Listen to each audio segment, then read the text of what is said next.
one.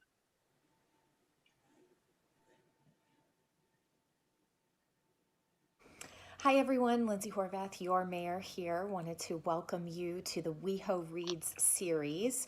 On behalf of all of my colleagues in the city of West Hollywood, it is our absolute pleasure to welcome you. This is part of our city's arts division's efforts to engage people in the creative arts and the literary arts.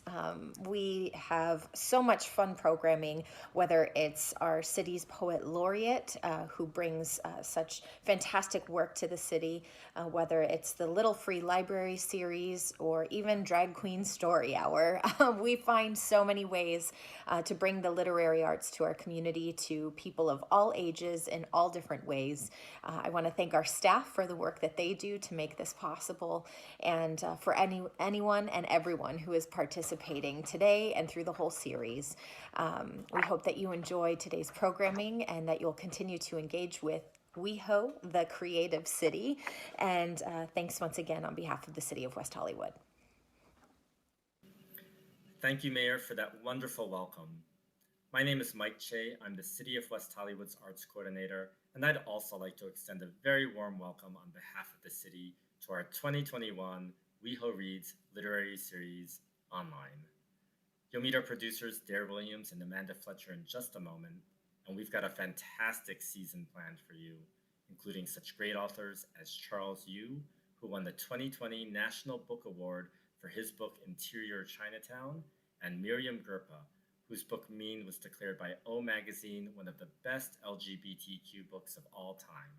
You can find out about all the events at weho.org/wehoreads, where you can also RSVP to get a reminder before each event. Finally, if you post on social media, which you definitely should, please tag us at WeHo City and at WeHo Arts on Twitter, Facebook, and Instagram, and at WeHo Reads on Twitter and Facebook. Thank you so much, and please enjoy tonight's event.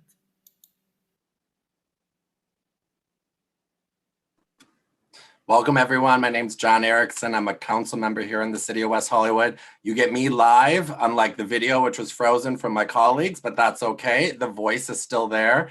I'm so glad to be here with you all tonight for this amazing program that is a part of our WeHo Read section, but as well as part of Poetry Month, because that is April. I want to thank our Poet Laureate, Brian, for putting together this amazing event, as well as all the incredible speakers and panelists you're going to hear from. This is exactly what the city of West Hollywood is and who we are, and putting together these amazing literary events, even on Zoom, because that's what we need to continue to do to promote the arts in our city. So have fun, stay safe, wash your hands, and really looking forward to tonight's panel. Enjoy. Hi, everyone. I'm Dare Williams, and I am the WeHo Reads co-producer, along with Amanda Fletcher, who is backstage monitoring the chat. So please drop comments and glows and applause in the WeHo Arts YouTube channel. First, we believe we must respect and uphold the historical and contemporary presence of Indigenous peoples throughout California, especially the West Hollywood area. We acknowledge that we reside on the historic homeland of Indigenous peoples who were dispossessed of their land. We recognize the Tongva peoples as the traditional land caretakers of Tovongar, situated in the Los Angeles Basin. We acknowledge our presence on the traditional, ancestral, and unceded territory of the Tongva people. The series' mission is to amplify the voices of authors whose work we love and admire and want to give the spotlight. We are deeply committed to amplifying underrepresented, marginalized voices and uplifting artists who have been significantly affected by the pandemic. Tonight, we are celebrating National Poetry Month with our event titled, It's Time to Cross the Threshold on Your Hands, curated by West Hollywood Poet Laureate, Brian Sonia-Wallace. Brian Sonia-Wallace is the fourth Poet Laureate of the City of West Hollywood, the latest in a string of unlikely poetic residencies, ranging from Amtrak to Dollar Shave Club to Mall of America.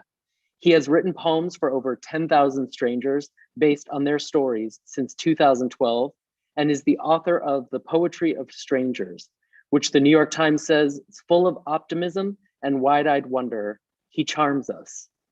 Brian has been published in The Guardian, Lit Hub, and Rolling Stone, and in 2021, started a poetry column for the Pride LA.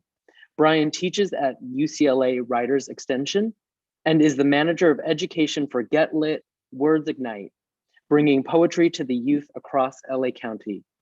He holds an MA in Sustainable Development from St. Andrews, the #1 university in Scotland, and his favorite animal is the three-toed sloth. More at briansoniawallace.com. Following the event, an after party will be held and a link for that will be shared in the chat. We are so excited to hear these brilliant poets read their work. Brian, the stage is now yours. Thank you so much, Dare. Thank you to the City of West Hollywood. Thank you to all of the poets for being here with us from near and far to have this space and time together and to get to celebrate your work and your words and the ways that you are bridging, bridging hopefully this world in a better one. I'm coming in a weird moment tonight.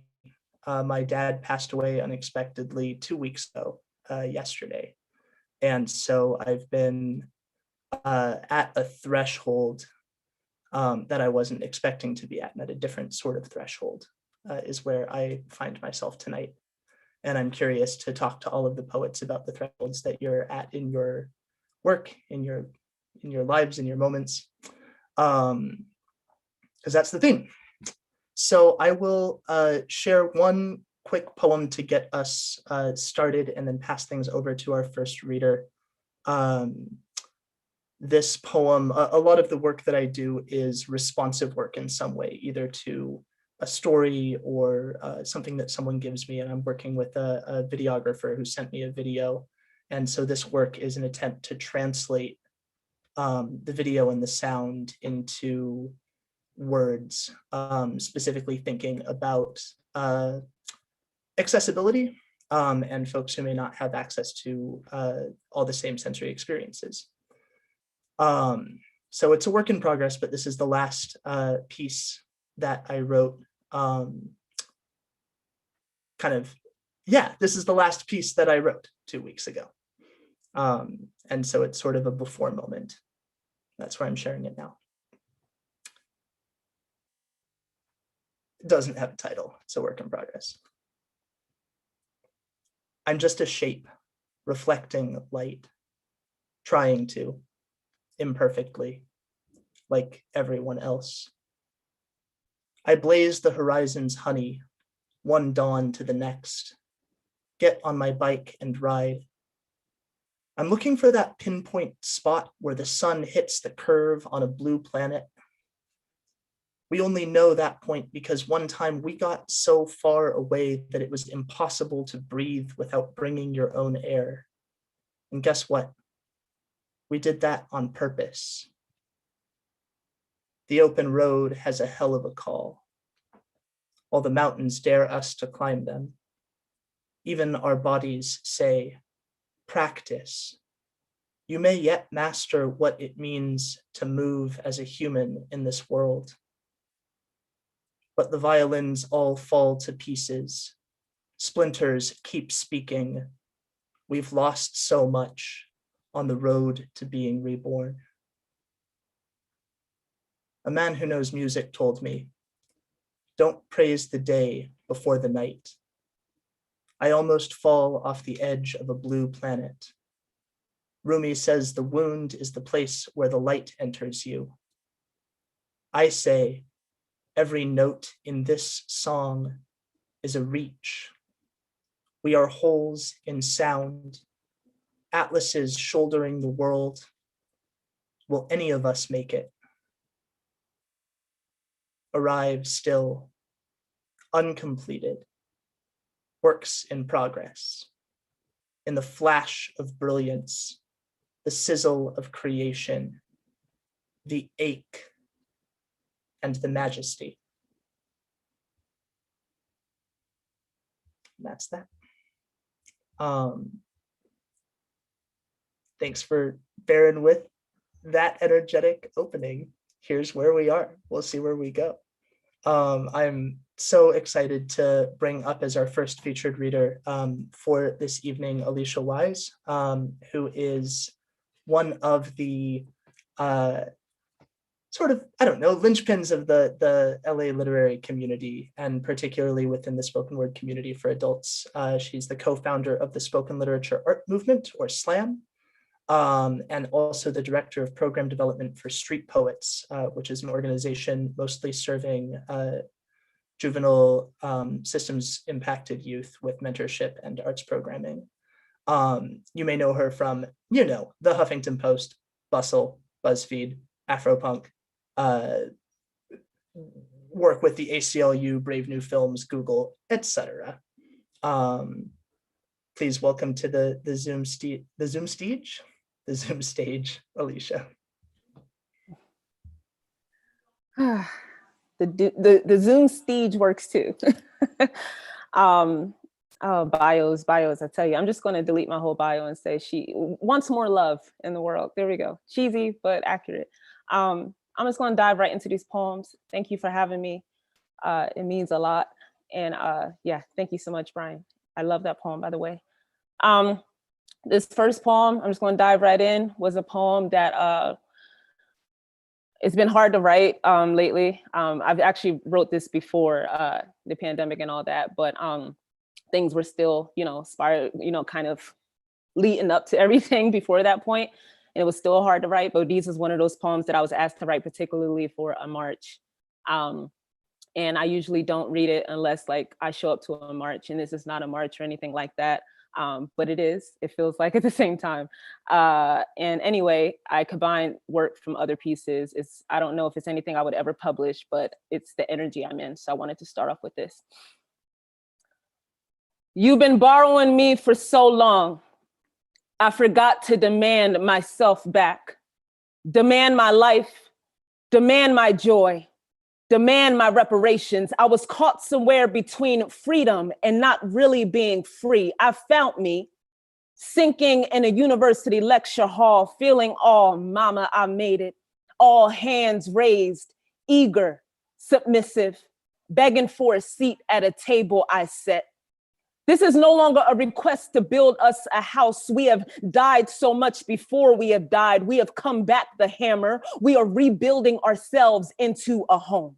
I try to write a poem about dying while residing under a house weaponized where America is the gun, but writing about America is a trigger. So I channel my students, how young kids create change. I think of the irony in the more a marginalized child creates, the less people want to listen to their stories. I watch them bloom into a flower. I watch some begin to correlate flower with tainted thing. I watch how they become afraid of themselves in a country, a world that is afraid of them. And I fear a day when they may desperately dig for their humanity. Do not request to live, young people. Demand to be alive, to not cower at the edge of a garden, but instead create yourself a crown out of the roses. I am auntie, I am woman, I am black, I am queer black woman, and I have died, and we have died, and we have died so much they thought we were dead. I think of injustice. I think of when they tell us to leave if we don't like it. But those are our fingerprints on the wall and the blood of the natives in the carpet.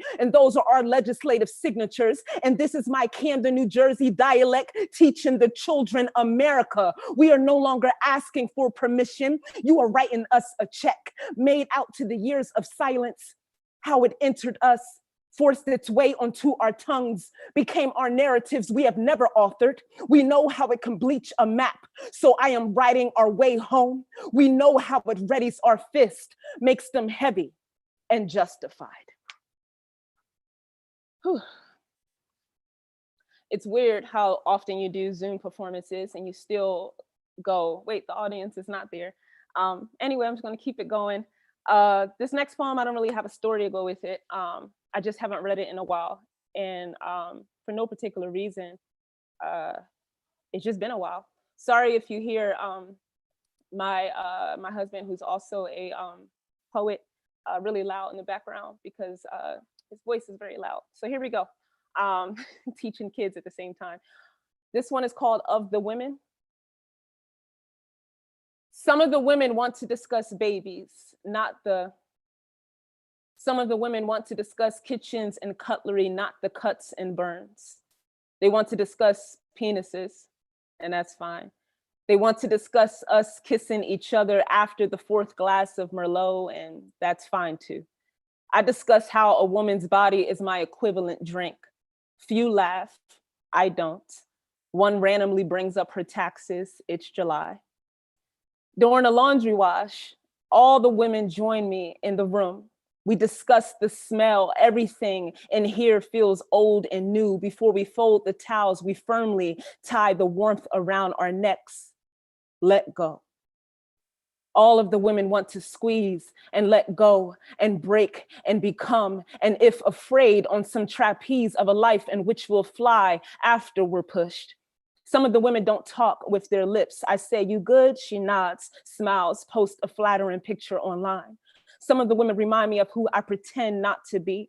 Some of the women pretend at brunch, in the club, in the bed, at the altar, on a map, in any environment marked unsafe. I use my mouth for these women. I swirl our salt around my rehearsed tongue and pearl some poem they gave me. I am so glad I am so imperfect and so alive with you, sis, the one not ready to speak about survival. But you survived. But not you, who wants to discuss calories and yoga and what Hillary wore in beach-ready bods. The body so protected, it can take off its pussy hat, place it on the marble nightstand, roll over next to a man who helps us go missing. Since I brought up my loud husband, I'm gonna read a poem that actually makes me kind of think of him, but it's not about him. So I tell him, don't be taking up space in my reading right now, but you'll get it once I wrote this a long time ago. I don't know if I even want to do the backstory. Backstory is my identity has been changing my whole life. Before I even knew what to call myself, I don't know, but I got stories about that. It ain't in this set, but I got stories. Point is, I identified as a lesbian for 8 years. And then one day, I don't know, life happened. And then I was like, oh, there's so much more out there. I feel so much. I can love in so many different ways. And then like, this is the first poem I wrote about just like recognizing what it meant to feel and love different than what I thought I was gonna love like for the rest of my life.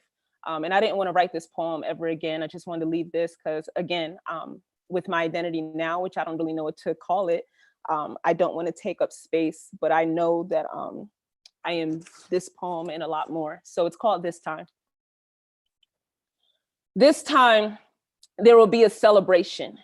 They will speak of deliverance, say, God is good, as if she wasn't the last time. This time, they will rejoice, ask about marriage plans before they memorize his last name. This time, there will be talks of babies out of my vagina. This time, my mother will pick up the phone, call all of her friends, proud, make plans for a dinner party I am not invited to. This time, my friends, the straight ones, will say, I'm glad you no longer think you are a man. This time, my friends, the not so straight ones, will speak at dinner parties and rallies to which I am no longer invited. This was never about me. I will be their main act in the middle of a ring while they all stare, fixated on the phase that fits them best. They will cheer me on, they will cheer me off, make me an example of what not to do. But my father, he will pick up the phone, proud, and ask, are you happy? Good. Now, how was your day? All right. I don't know if I have time, but I have 1 or 2 more poems, so you let me know when to stop. I'll do the one that I think is most important first. That poem I dedicated to home, to Camden, because, well, I guess you'll see, but it can be dedicated to a lot of different hoods. The whole idea of the poem, it's a love letter, even though it's a criticism. Usually 9 times out of 10, if I write a criticism, it's because I love you. Sometimes it's just because I want to cuss you out, but a lot of times because I love you. So this poem is called All the Boys, and I hope it reaches all the boys back home. All the boys from my hood are angry, and I know their secrets. All the boys from my hood whistle when I walk by, call the boy who don't whistle a All the boys from my hood like to be called a man. All the boys from my hood want a girl to pretend to be a woman. All the boys lean against the barbershop on Hatton Ave, the wall with all the bullet holes. All them boys could be gone today, but all them boys too tough to say, I love you, man. I love you, bro, cause that be gay, nigga, cause that ain't cool, like correct, like come on, like God wouldn't like it, like lady on lady. Nah, my Bible said that's different, like what? The boys from my hood pray to God when big homie take a hit. Prayer hands on white tees don't apply to the queer boy, right? Huh? All the boys from my hood are trapped inside a glass house their great-great-grandfather built. They so stuck, so stiff, so set, I guess, but I know their secrets. I keep them locked inside my jaw when a straight boy demands my number, and yes, it's the only safety I know. All the boys from my block need a booster. All the boys pull up and aim and push-ups and punch walls and punch women and drink the bottle to the bottom. All the boys empty. All the boys ain't hug another boy with the lights on in years and never. All the boys from my hood wish to represent. All the boys say, hey, yo, keep that gay over there like they gonna catch something. Well, what you got your hands out for? I know their secrets. I know they weep. I know they seek and open when the door locks. All the boys do not represent all the boys, but they like to take up enough space to feel, but not feel. Okay. Do I have time for one more? Do one more, please. Okay. This poem is going a little bit out of topic, but not really, because I am asking for abolition, and that is connected to all of our communities. That is definitely connected to the reason why we're here today. So this poem is for all the people I write all these poems for, and thank you so much again for having me. And it's very new, so please bear with me. I wish I could write about rain, about the summer sun dawning and dipping, about flowers, friends in flower fields skipping, about skipping my favorite song, to never tire from a glorious sound. I pray for a poem that sounds like what you may believe a poem should sound like corny, like joy, perhaps nothing but joy without thinking of the lack thereof. But I seem to say rain while fearing the flood. I seem to see the sunrise. I can't lose sight of our fallen sons. Children is a metaphor for flowers without the luxury of wilting in private. We seem to want an escape. While there is a fence around our grief, they'll barbed wire or climb. They'll rename our entry signs and say, see, nothing to see. We say trauma, they say that is reserved for our troops. We cry war, they laugh and point at the wars that place us here. We ask help, they say more cops, they say tough on crime, they say diversity panel. They say protect and serve, we say, huh? We weep and ask where. We weep and think of our children's bodies between the metal detector at school, my niece's body less protected by the police than her posture. They say yes, protect and serve. We ask at what hour?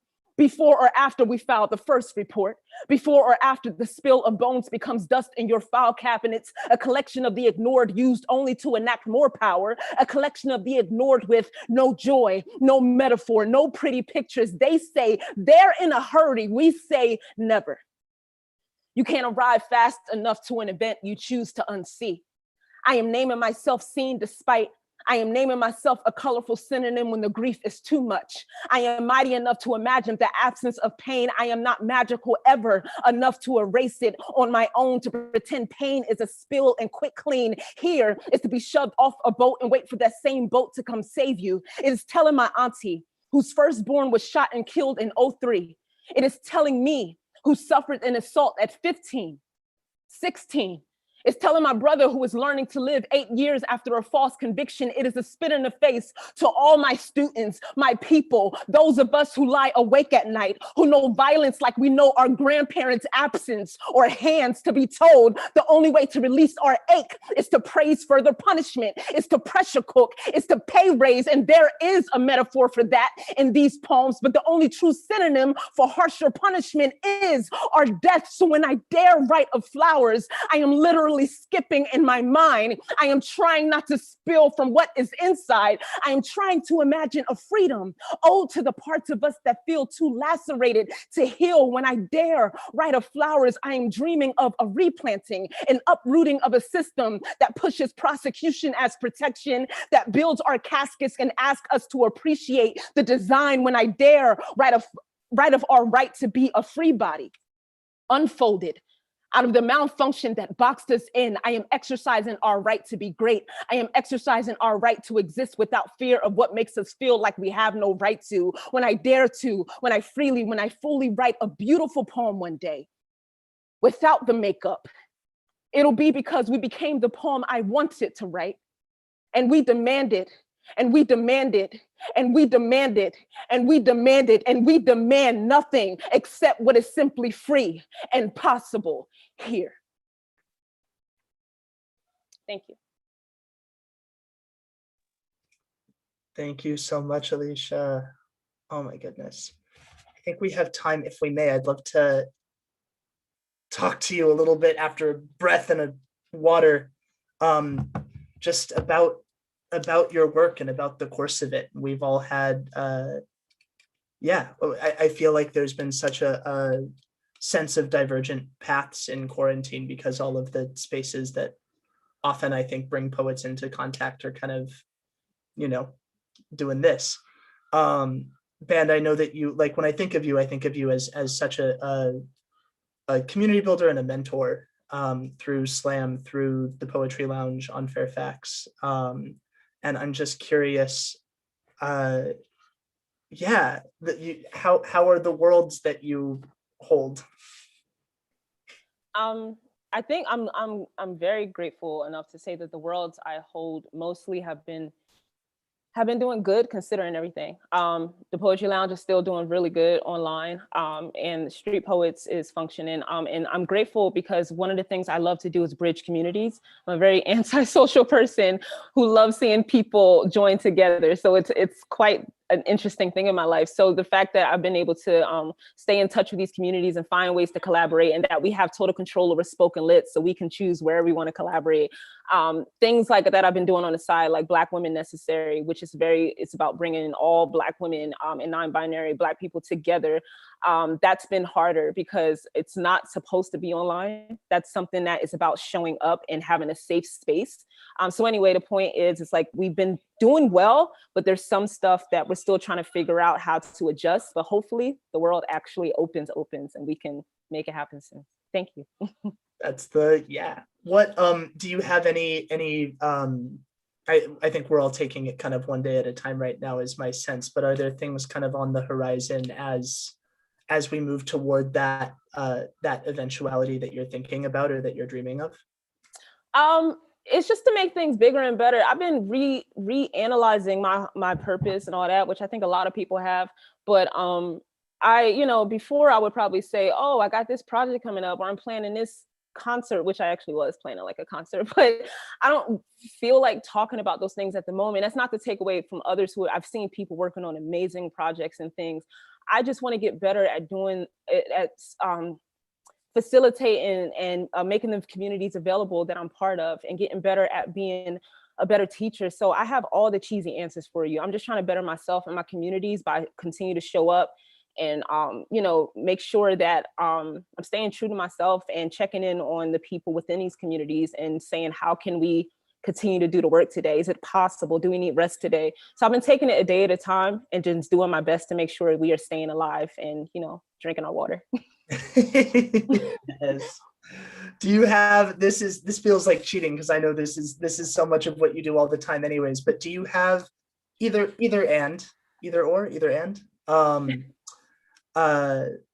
piece of advice that you feel like you would give someone? Because I think in LA there's a lot of folks who kind of flirt around the edges of this community, for folks who want to get more deeply involved, and then double barreling on that, if you have an inkling, one of the things that we're inviting folks to do as they listen tonight is to write and to respond to the work that you're making, But also if you have a prompt or an exercise or a suspicion or something that you are interested in folks trying, I'd love to hear that. For sure. So for those who, I guess those who are thinking about showing up, that was the first part. I was show up. I know. Okay, so it's probably way easier said than done. But I have this really sloppy metaphor. It's terrible of like double dutch. I don't know if anybody's ever played like double dutch, but that rope is scary before you jump in the first time. You just got to kind of go in. You know, you just got to take the risk, and then you're like, oh, I'm doing it. I don't know how to jump double dutch, but I'm good on ends. The point is here, you just got to dive in, or you got to keep showing up. If somebody's playing double dutch, guess who's there watching? Me. I still show up. Even if I feel like I can't do it all, I show up. So again, I'm not a person that goes up. You won't see me starting a conversation. I'm not a conversation starter, but I am a person who's like, I know that I have a gift I want to bring to a space. I want to connect with my gifts with people, and I just bring myself to that space. So if you don't know where to go, you can email me, you can reach out to me, and that's a resource because I'm connected to different communities. And even if I don't have the community you're looking for, I'm sure I can try to help point you in the right direction. I just think we got to get more daring and reach out to those because we're right here. We're right here. And I've been scared so many times to reach out to people, but it's worth it. I wish somebody would have told me that a long time ago. As far as the second half, what did you say real quick? I have it. Something to get people writing. To get people writing. I have prompts and stuff. You can message me for that. But a quick one is to do something that scares you. I see a lot of the people I'm working with, like students or whatever, they're like, you know, a lot of people are like, I'm writing, but for some reason I want to do more. I don't think I'm doing enough. And I'm like, it's probably because you're not doing something that's taking you somewhere higher. Do something, take a risk in your work, take a risk. I think I'm a great writer, but there got times that I thought I was really bored with my work. And if you're bored with your own work, then you probably got to start all over. So try to take risks, try to do something that scares you. And it may take a while, but you'll fall back in love with your voice and your work, maybe for the first time before a second time. Thanks, Aleysha. Sure. I wrote down for those who are thinking about showing up. I like that. That feels like a poem title right there. Hey, awesome. Do you have like an early, and it's totally okay if you don't, I'm just thinking like, because you like build and organize all these spaces. Was there like an early space that you organized when you were in like, I don't know, like third grade where you were like, I'm good at this? Like, how did that happen? Not in third grade, no. And when I was really young, I didn't think about life the way I think about it now at all. I wasn't really told to be aware, and that's no diss against my parents and my family. It's just our circumstances. You know, I was just vibing and being a kid and going through like bullying or whatever, or having fun, Legos, Play-Doh. But when I was young, not 3, but I felt like I was 3 in life, I do want to say that I did have something that means a lot to me that I did in Philly. And it was an organization called Love Us that I'm thinking about bringing back here. So when you talk about like things I want to plan, I might switch up the title and stuff, but it was love, comma, us. And it was like a love letter to the world. And it was like a type of a double entendre, which cheesy back then, I might adjust now, but it's just the idea of like love us and also love us. And it was just bringing together everyone to just write poems, like write good poems, write social justice poems, whatever. But it's about just seeing everybody in their full humanity with love. I'm a big advocate of love. So I just wanted to mention that because like, if anything you want to know about me, just know that I put love first all the time. And I may sound corny a lot, but I believe in it. Yeah, this is awkward. I'm not in love. No, I'm just kidding. Thank you so much. Thank you for being here and blessing this space. Oh, no doubt. Yes. We're gonna keep things rolling. Our next reader, so Aleysha is one of the kind of LA like foundations, I feel like, and our next 2 readers are only able to be with us because we are on Zoom and we are in quarantine. And I was really interested in getting some folks from further afield to be able to share space with us and do this weird, I don't know, kind of crossing that we're doing right now. And I was talking with Fei Hernandez, who you'll hear from later on, about who they were loving and would want to read with. And one of the first names that they brought up was Alan. And so I'm so excited to meet Alan and to get to hear their work. They're an Afro-Zapotec writer from Oaxaca, Mexico. They're the author of Intergalactic Travels, Poems from a Fugitive Alien from the Operating System in 2020, a finalist for the 2020 International Latino Book Award, and To Love and Mourn in the Age of Displacement, another book from Nomadic Press 2020. They live in Oakland, and they think about kinship, community care, and migration. You can follow them at Migrant Scribble on the socials. Here's Anna. Thank you so much, Brian. Hi, everybody. My name is Alan. I'm super excited to be in this digital space with y'all. Thank you for sharing some of your evening. I'm going to start with one poem from my book, and then I'll read some new work. This poem is titled Sick in America. Before the crossing, our family could understand the whispers of the water. We bathed our cuerpos morenos as if we were holy, as if our humanity was valuable, as if we were worth life. It is hard to remember anything before the crossing. How do I tell myself I had a childhood if at the age of 5, I am a fugitive of the law? It would be easier to remember life before the crossing if we didn't become paralyzed for the rest of our lives. The doctor tells me I have post-traumatic stress disorder. He says it is because I am an immigrant, but not to worry because in a few years I will be American. During the crossing, we were faced with the reality of what it means to be Black and Indian. In an empire that constantly measures us on production, production, and production. Our blood, a sustenance to those who deem us illegal. The water here has been cut through by wooden logs that demand we show them papers that say we are not poor, nor Indian or Black. I only crossed once. Location, San Diego-Tijuana border, age 5, how? By foot and car. But every story heard becomes another crossing. My body remembers every crossing becomes mine. My body has experienced every crossing in dreams. Fugitive, runaway slave, fugitive, runaway Indian, fugitive, runaway soon-to-be lynched Negro, fugitive Assata Shakur, fugitive Mike Brown, fugitive Sandra Bland. Crossing, the precise location in a 5-year-old's life where they lose their humanity, health, and livelihood. The site where the child realizes their spirit is weakening, the body changing, the mind confused, the flesh shivering, eyes watering, digits dancing. The site where Americans will blame the child for infecting the American dream. The site where a child is just a child visiting occupied Indian land. American, I guess I'll be forever sick.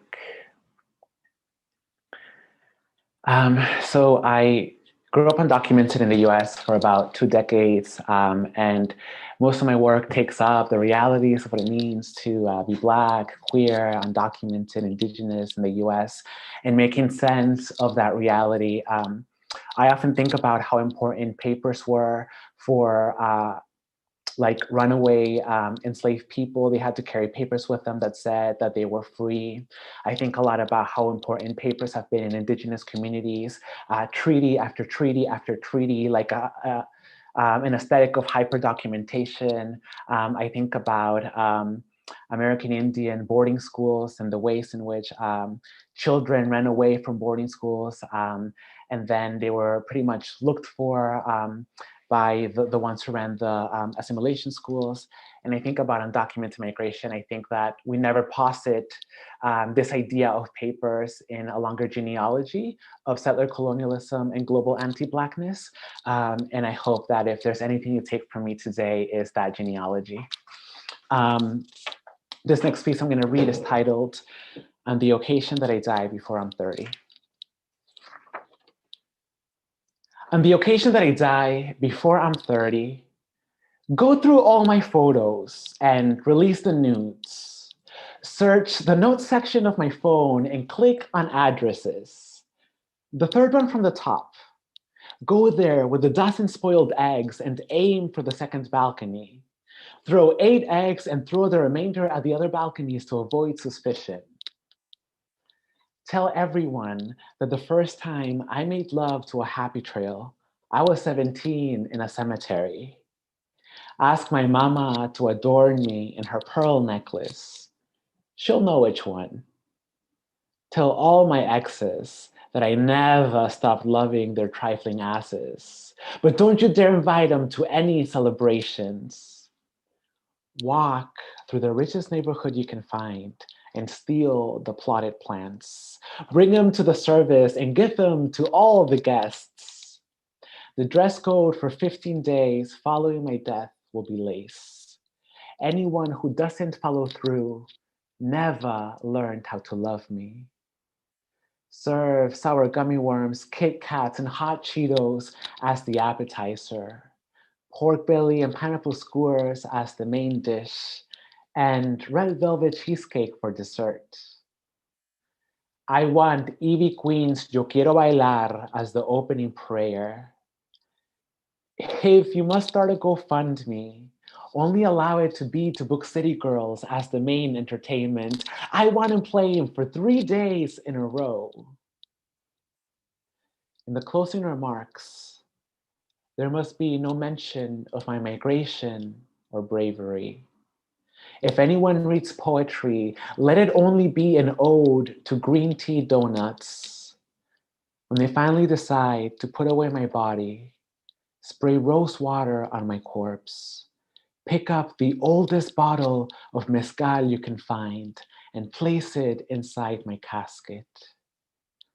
On the occasion that I die, before I'm 30, remember that I was more than papers. Remember that I was more than gender. Remember that I was more than flesh. On the occasion that I die, before I'm 30, call me a lover. Call me a hoe. Call me a dancer. Call me your kin. Call me yours. Call me yours. Call me yours.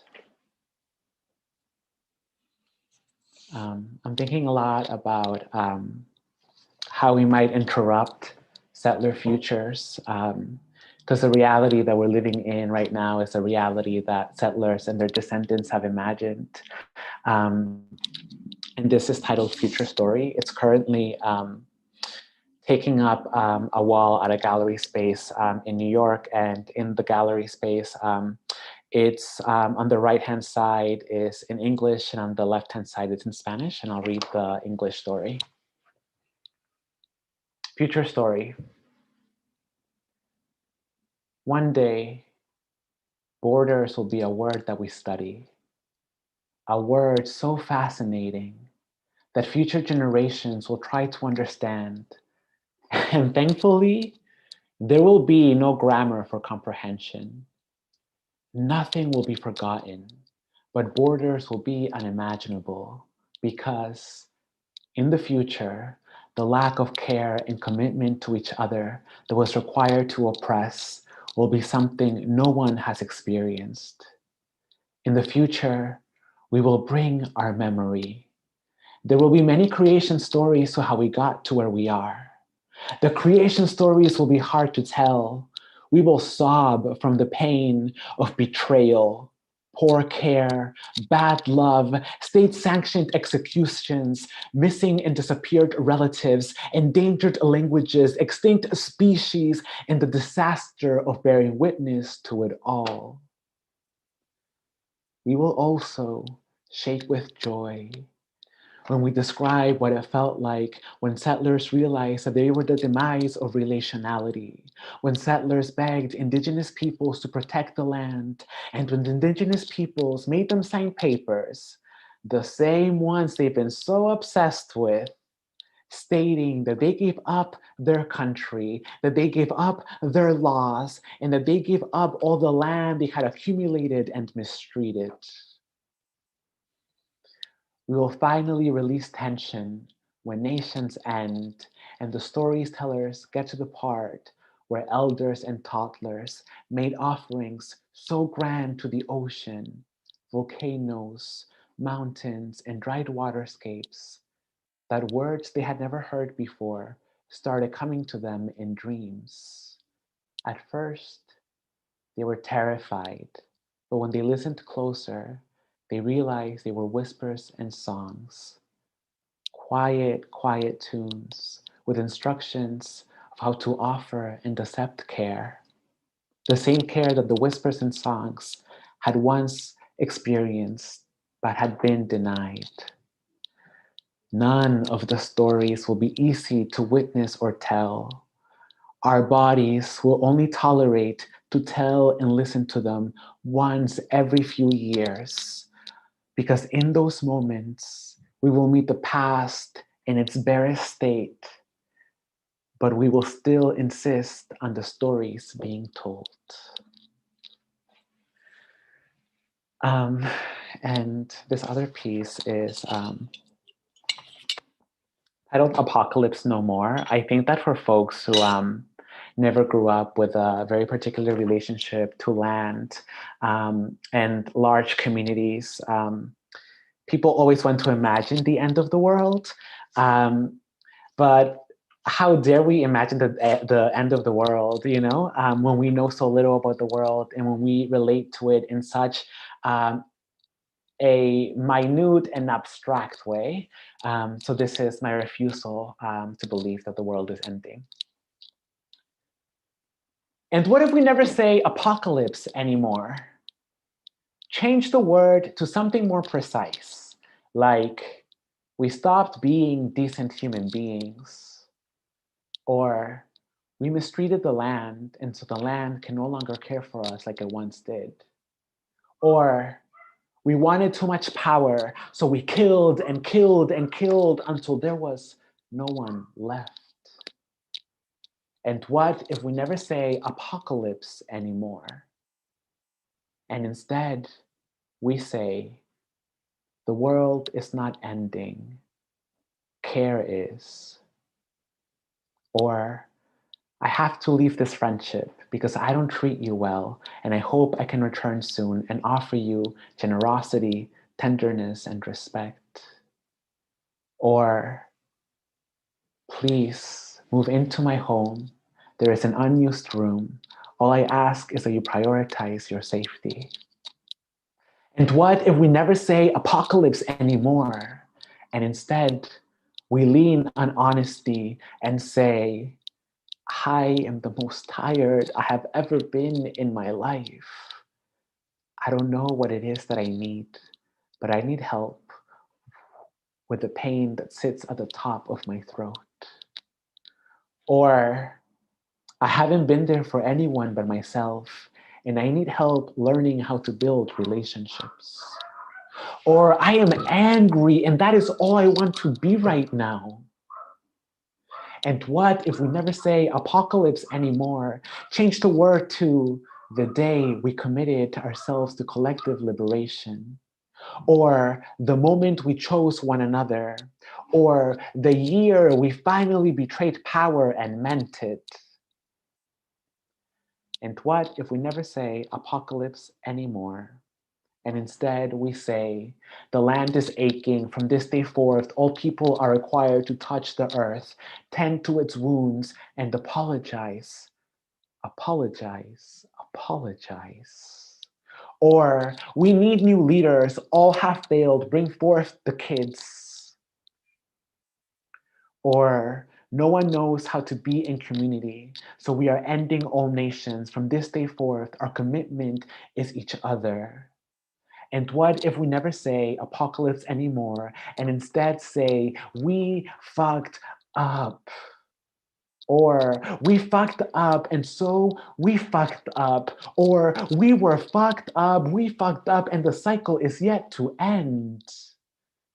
And What if we never say apocalypse anymore, and instead we say the moment before we were better than we are today, or the years prior to repair, or the time no one knows how to imagine, but it was there? And what if we never say apocalypse anymore, and instead we say, and then you're supposed to fill it in. Thank you so much, everybody, for joining us again. Thank you so much, Alan. Thank you for being here. A quick question. We've just got a couple minutes before we move on, but first of all, congratulations on your book and the Zoom touring that is 2020, 2021. Happy you're able to be here with us. And I'm curious, thinking about the idea of liberation within this sort of like literary world, or within this literary system. I'm curious how you've approached that, how you've approached publishing and getting your work out there, coming from that perspective, and how you've rooted that in that work of liberation as well. Yeah, thank you. I think that as a cultural worker, my number one investment is on making sure that people know that their story is theirs and nobody else. Having been undocumented for so many years, it feels that everybody wants to tell the story of undocumented migrants, but nobody is listening to the nuanced stories that we have. Because if we listen to migrants, we would realize that no one wants to be a migrant. Nobody wants to forcefully migrate, right? I think that our dreams extend beyond the US. I think that a lot of our dreams are about going back home. A lot of our dreams are about everything that betrays the notion of like Americanity and citizenship and patriotism. So I think that as a storyteller, my number one thing is always like, don't give your story to anybody, because they'll just take it and move on and kind of like let you behind.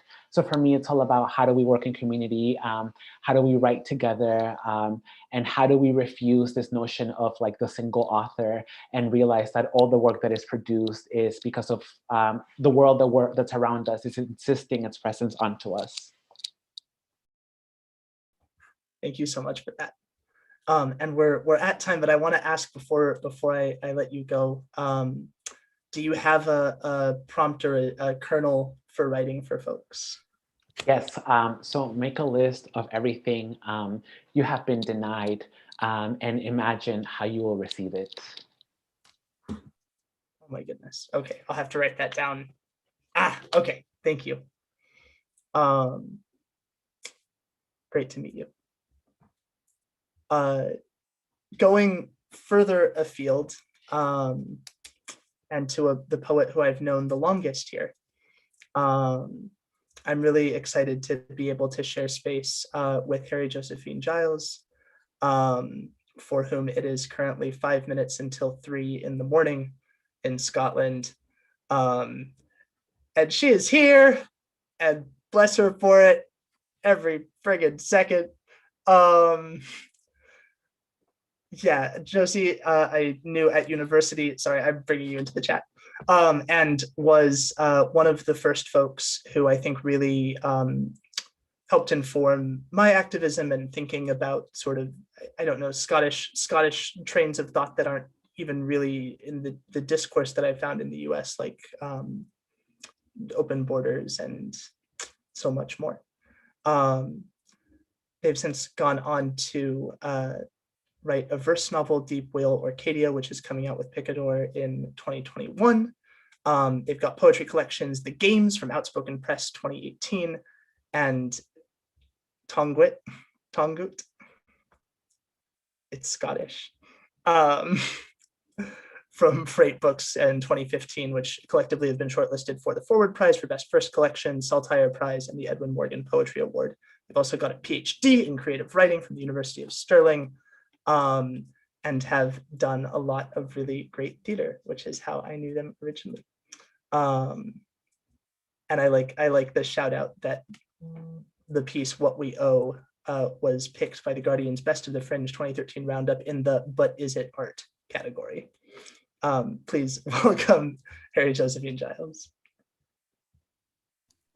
Hi, it's it's a real honour to be here from Leith in Edinburgh in Scotland, where, yes, it is 3 in the morning. I'm really happy to be up at 3 in the morning because it means I get to do something different, you know? It means that my tiny flat gets to be somewhere else in the world for a while, and it's an honour to share poems with these folk. So thank you to everyone that's reading today and to the folk that are hosting. It's just grand to be here. So thank you. The first poem that I'm going to read is very short. I'm going to read a couple of short ones and then maybe a longer one. The first poem that I'm going to read is a very short one, and it's about speech. It's about having a body that when it that I've made, and when it shows up, it's taken to be a threat to the way that others speak, that is silencing by its very being. It's a short poem, so I won't explain anymore. It's called The City of Speech. I raise my great foot over the city of speech. My chest is bound beneath 2 straps. The one is named diversity and the other is named inclusion. When I sweep my arms through the thick air, blessings fall on the folk below, and my foot answers their prayer, silencing, silencing. That's that one. Very short. So the second poem I'm going to read. Oh, it's not in that. It's on this. The second poem I'm going to read. Is in a similar field. I like bird watching. I like birds. They're my solace. And at a time when I'm in conflict with the state that I live under, I mean, yeah, I kind of only hang out with people who are in conflict with the state that they live under. So I don't know. But at a time when I'm in conflict with the state that I live under, and I'm feeling very alienated from the nation that I live in, connecting to the birds, which don't know borders, are very helpful. But at the same time, I'm also find it very difficult to write about birds. There are obstacles between me and nature poetry, whatever that is. And this is about those obstacles. I'm going to use a word in it that is not that a lot of trans people don't hold very fondly. And I'm going to use it for legal reasons, which will become apparent in the poem. So if you react against the word, that's fine, so do I. But it's a word that I'm defined by in law. So there we go. So this is called, May a Transsexual Hear a Bird? May a transsexual hear a bird? When I, a transsexual, hear a bird, I am a transsexual hearing a bird. When you hear a bird, you are a person hearing the bird. That is, I am specific, you are general. When a bird sounds in a poem, it is a symbol of hearing a bird, a symbol of a person being in relation to nature. Only a person may hear this. Only a person may hear a bird and write a poem about hearing a bird, and in so doing praise the gentle dissolution of personhood, or elsewise strive towards the clear and factual presence of an unworded bird being. Were I to attempt such a poem again, I would be a transsexual writing a poem on hearing a bird. I note now that transsexual is the legal adjective for a person with the protected characteristic of gender reassignment under the Equality Act 2010, Section 7, which applies to any person at any stage of changing any aspect of sex. And so to make a claim of work discrimination, I must both have the socioeconomic capital to bring such a claim and also be a transsexual, and so be unable to dissolve without first addressing the specific relation of my transsexuality to the bird. even were I to fail to sound out my transsexuality, it would remain in the title and byline, unsilent, a framing device regardless. And so once again, you would be hearing a transsexual hearing a bird. But now I am thinking too much about how to source testosterone, a Class C controlled substance under the Misuse of Drugs Act 1971, carrying for supply a maximum penalty of 14 years imprisonment and or a heavy fine to give to my friend. Or how to publish a zine detailing how to negotiate and circumvent the gender identity clinic system, given that the waiting lists for first appointments now range from 3 to 6 years, without attracting the critical social media attention that would shut down any explicit alternative routes. Or whether the fact I have not seen my trans sister in over a month means she is in severe mental health crisis or merely busy, and whether I have the strength and love to call her, to remember to hear a bird. If I cannot remember to hear a bird, I cannot write a poem. How can I not have the strength and love to call her? Because I have not heard enough birds, because I'm scared of what it will mean if she does not answer, because I'm scared of what it will mean if she does, because I've been too busy in political meetings and scolding parliamentarians to call or hear a bird. In the morning, I open the window before the sun rises so I, a transsexual, may hear the birds singing. If I may hear the birds singing, the sound may lift me from myself and my working conditions. And then the sun, the conditions, and the working day.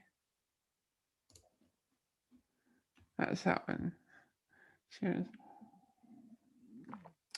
I just realized that's like the perfect time to read that poem, because like the sun is just starting to edge above the horizon, and in an hour I think the first bird will be singing. I will be trying to sleep again to get my second shift of sleep, but there we go. I've got time. So yeah, that's that poem, and that's why that word.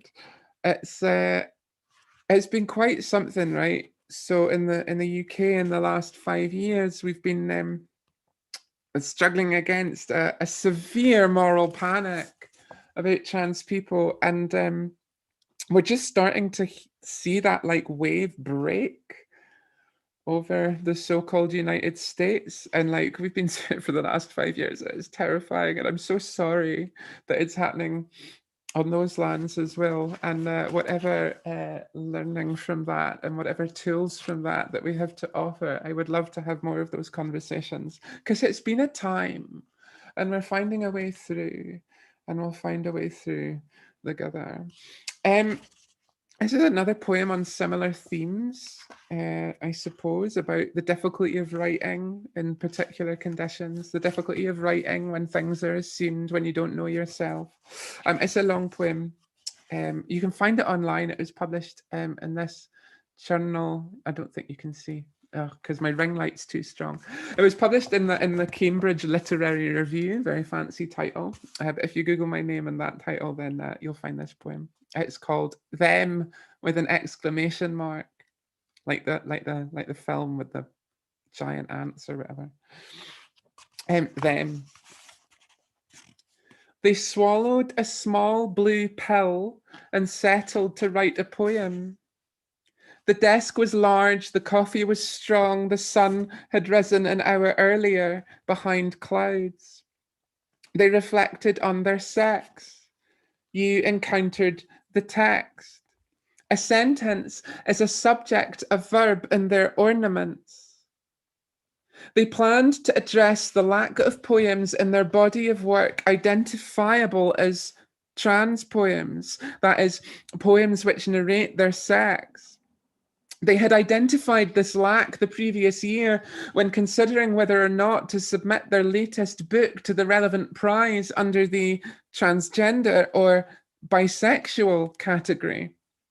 Their book narrated nothing identifiable of their sex or sexuality, but did narrate a great deal of anal sex, which they now had to assign as either transgender anal sex or bisexual anal sex. They drank their coffee. They rubbed at the coffee stains on their desk. They submitted their book to a category. It would only take a brief search to find out which one. You can find out if you like. You are a public. You can determine to what category the poet belongs. They looked at the sun. The sun was brighter. A poem is a collection of illegitimate sentences. When the next year they were asked to perform at a poetry event for women and non-binary people most comfortable in women-centered spaces, they identified the lack once more. When, the day before, they were assembling a set, they had had to choose between a set which narrated women's and trans experience and so celebrated their abundance while also acknowledging their struggles, and a set which refused to narrate women's and trans experience and so acknowledged their struggles while also celebrating their abundance. They assembled a set. They weighed their breasts. You had to be there. You can find out if you like. Women's experience is a noun possessed by a noun, and trans experience is a noun modified by an adjective. They swallowed the last gritty sip of coffee. They moved objects around the desk to create a sense of space. They were not sure whether their reluctance to write a trans poem was rooted in refusal or in inability, and whether there was a difference between the two. They moved words around their poem to create a sense of music. The sun was penetrating the clouds with some force, and so they narrowed their eyes. A public is a collection of legitimate people. They have argued on 3 publicly traded social media websites that contemporary trans identity emerged through an interaction between medical case study and literary memoir, and so that trans people can only emerge through narrating their own literary memoir and medical case study, but that publicly traded social media websites offer new plural forms of case study and memoir which exceed their own categories. To the left of their desk was a mirror, recently polished. From their position at their desk, the mirror reflected a 1.5-inch wide strip of vertical white sun, reflected in turn from the windows across the street. Poetry is an excess of prose.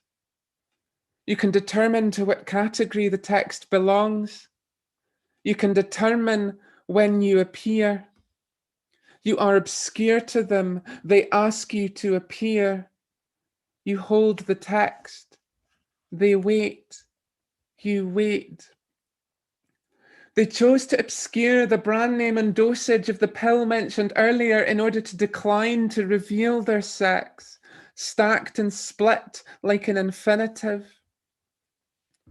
At their last blood test, their testosterone level was identified as 17.6 nanomoles per litre, and their estrogen level was identified as 209 picomoles per litre. They were asked whether they wanted to change their medication, that is, whether they wanted to alter the probabilities of developing certain visually identifiable characteristics, and of not developing certain other visually, that is, publicly identifiable characteristics, except that the research on those probabilities was minimal, and so they could only alter probabilities of probabilities, that is, best guesses. The lines between the medically measurable and the publicly observable stretched thin between data points, like a sentence between commas. They chose to narrate details of their sex after all in order to incline you to see them as vulnerable, to offer you something so that you might give in return. A sentence opens with a capital letter and closes with a full stop. They chose not to change their medication. They changed their medication. They wait. The sun rose past their window. You wish to know whether their breasts are metaphorical or not. That is, can you look at them? You can find out if you like. The sun gave a diffuse and moderate light to their room. You wish to know whether the anal sex is metaphorical or not. That is, how do they fuck? You can find out if you like. The sun's irradiance was identified as 15 microwatts per meter squared, and the cloud cover was identified as 7 octas. The desk measured 115 by 90 centimeters. There were 3 tablespoons of grounds in their coffee. The symbols sun, breasts, and anal sex are not metaphors for identity, and the symbols cloud, poem, and them are not metaphors for sex. Poetry is not fucking. The poem was not finished, but narrated. That's that one. Just a nice, relaxing poem in the middle of the set there. Just thought I'd have some fun in the middle. I've got one more for you. Oh yeah, I'm checking my time. I've got one more, a short one again, but I'm going to read it three times. So I'm from a very, very small Scottish island, an island called Westray, and a group of islands called Orkney off the north coast of Scotland. In Scotland, we've got 3 national languages. We've got English, we've got Gaelic, which is a Celtic language. We've got Scots, which is related to English, but it's a different language. And we speak a particular form of Scots in Orkney. And I write poems in that form. Poems in a language that's only spoken and read by a couple of thousand people, which is a strange position to be in, but a position that a lot of people in the world are in. Scots is a language that's sister to English, it's close to English. So you should be able to follow this to some extent, but I'm going to read it to you in the Orkney Scots, and then I'm going to read it to you in English, and then I'll read it in the Orkney Scots again so that you can get the feel, okay? And it's not anything to do with the rest of the set, which is a relief because who wants to talk about that stuff all the time? Or maybe it is, I don't know. But it's a poem about home, and it's called Volume. This stain is loud, and it's who rub it into a bigger stain that bides loud. The how is loud, the bigger stain loud, and the tide 12 foot awa turning here on its twice-a-day band is loud.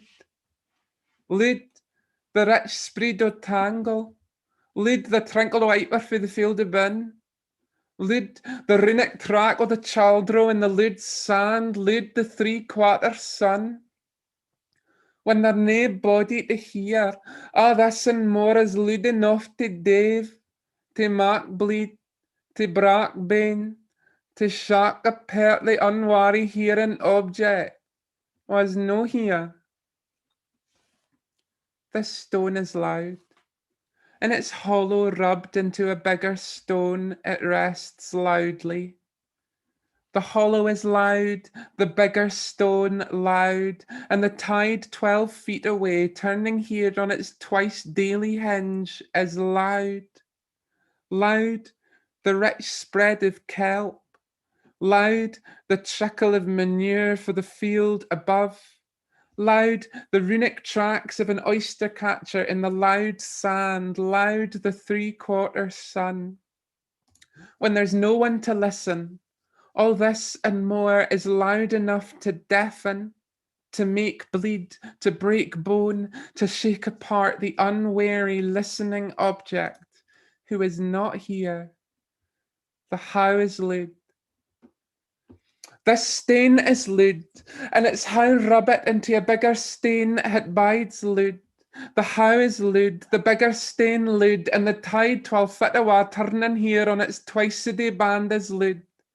Loud, the rich spread o' tangle. Loud, the trinkle o' iper for the field of bin. Loud, the runic track o' a chaldro in the loud sand. Loud, the 3/4 sun.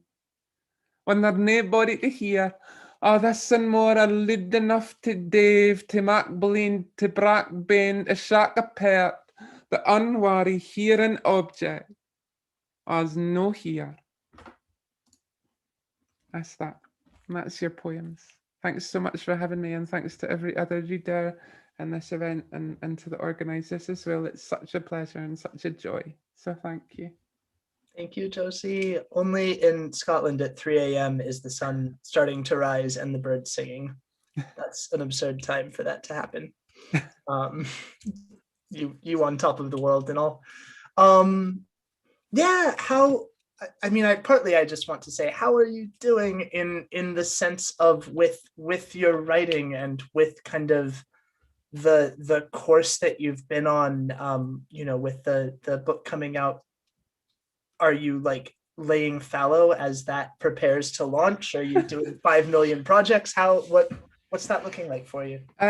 Writing's good. Writing's a joy. I made a bit of a decision at the beginning of this year, for a little while, not to do any teaching and not to do any event organizing for like the first time in 20 years or something, to like not do either of those things.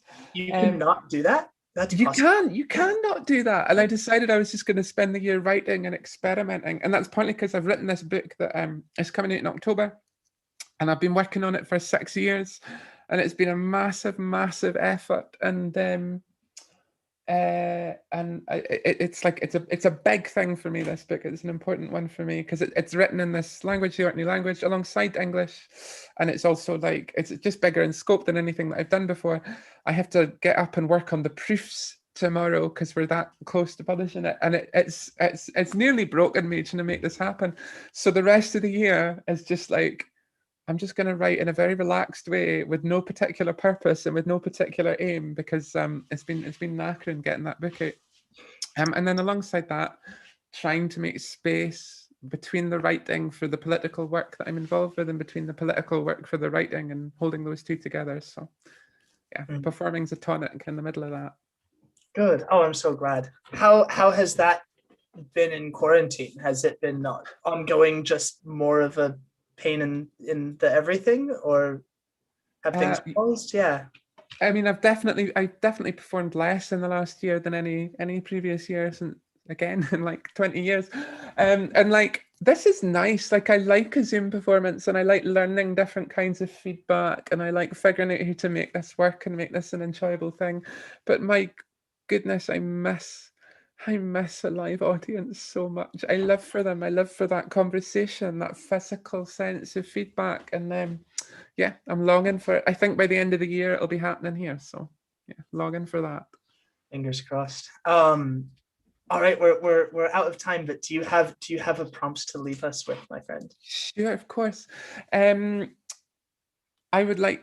like you to translate language. Every language is a system of prayer, and the languages that we're given and the languages that we're made to write in are often the languages with the most power, but we each speak our own version of that language and our own version of other languages. So find a text that you love or a text that you hate and translate it into your own language, whatever that means. That's my prompt. That's cool. All right. And just to remind everyone, thank you so much, Josie. It's a joy to have you and be able to share this space. I think I did a Skype performance in your anatomy series in like 2014, maybe, or earlier, maybe 2013. And that was like the last moment of us getting to do this. So yeah, it's lovely. It's lovely. All right. Take care. Thank you. Yeah, enough of these millennial poets. It's my community, and so it's a lot of the folks who I know and have to bring in, but I'm so honored and excited to get to introduce this next poet, who's just been a mainstay and guiding force and guiding light in LA's LGBTQ plus literary scene and community, and beyond that identity for many years. Terry Wolverton is the author of 11 books, of poetry, fiction, and creative nonfiction, including Embers, a novel and poems, and Insurgent Views, Life and Art, the Women's Building. She is the founder of Writers at Work, a creative writing studio and affiliate faculty in the MFA Creative Writing Program at Antioch. So please welcome Terry. Thank you so much, Brian. I'm just in awe of the other poets that you've presented. So thank you for giving me the opportunity to meet them and hear their work. I'm going to read some poems. I'm inspired by the idea of thresholds, the theme for this reading. So I chose some poems that cross different kinds of thresholds, I think. In the first decade of the 2000s, I was very involved in a process that I called disarticulation, writing poems through this method of taking writing apart and putting it back together in a different way. And for a while, I was inviting other poets to do this with me. So they would write some words and give them to me, and I would write some words and give that to them. And then we would each write a poem from words that we didn't originate. But it very much became our poem. So it raises interesting questions about who owns words and all of that. But so this first poem I'm going to read was my poem in response to words that were generated by Tanya Ko Hong, who's a Los Angeles poet. Starfish. I am a foreigner in my own country, a country that was never mine. My people shot their way in, parked their guns in the schoolyard, brought gifts of fever and order, blueprint of nation and shame. In our hunger, we swallowed nature, tasted its dried blood on the ground. We divided the circle, took the biggest piece, did not ask or hear the answer, made ourselves forget the origins, invented a language of dollars and rights, our rights to steal the blind hours, ashes of memory. If we think we are geniuses, others know us as monsters. We can never pay what we owe. Just buy more guns and documents. We live on pink pills to stomach our breakfast of leftover bone and tears. Round up the children who fear tigers, not us. Tell them there is no home here. Accuse them of their bad teeth and hair. Remind them who has power, not them. I am foreign in a country that was never mine. I dream the green wind, a road, a door that will not open, a fallen starfish in the morning sun.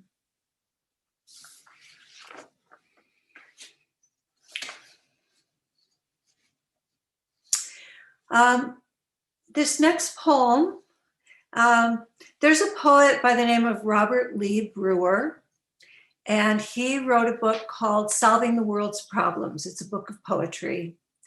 And he had a great scheme for promoting this book. You know, poets are always trying to get people to discover their work. So he offered a contest. You could write a poem in response to his book, and the winning poet would win $500. So he got lots of submissions. Mine is not the winning poem. The poet who won actually wrote a whole new book of poetry, an entire book, in response to his book. So She deserves it. But what I did is I used the disarticulations process with his table of contents. So I took all the titles of his poems and created this poem, which I call Origami Portrait. When I was a witch, I buried my dreams between the church and midnight. You learned the poem of me by accident, watching my anatomy. When I was a man-eater, you placed apples and tomatoes on my pillow, a small bomb in a pincushion. I overlooked our silences. When I was the fox, you were scared to follow me to the arboretum. Forest of noises set you running. The last trees listened. When I was Betty, you dared me to go into the city alone. I loved the traffic and the parking lots, the snow days sparking. Always I was becoming and unbecoming, a reflection on the water, a problem to be solved, a modern curse. When I was an Eskimo, I found miracles mirrored in the ice and stars. We were a couple of morning spirits melting cold, bright towers. When I was a totem, I saw the wild-eyed world as my fortune cookie. You looked like murder on a Sunday night. We'd never ended.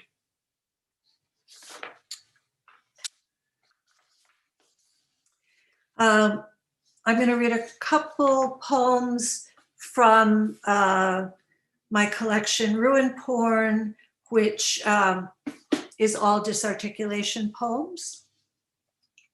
And the first is called Mostly. Mostly I wanted nothing more, nothing anymore, except when the freeway river burned gold, that moment before night. That time I found sometimes music in the light, staining my eyes. I hid from my sentient vision. I left a lot of things, pots, pans, clock, knife, dog, cat, the never children. Whether I left or stayed, at the core I was learning to move, to change until the sun changed too, a gold spot on my retina, a plate of mourning, purples, yellows, greens. That it was pretty was a scrap of cruelty. I wanted everything, but I was mostly grateful for my small bowl blazing.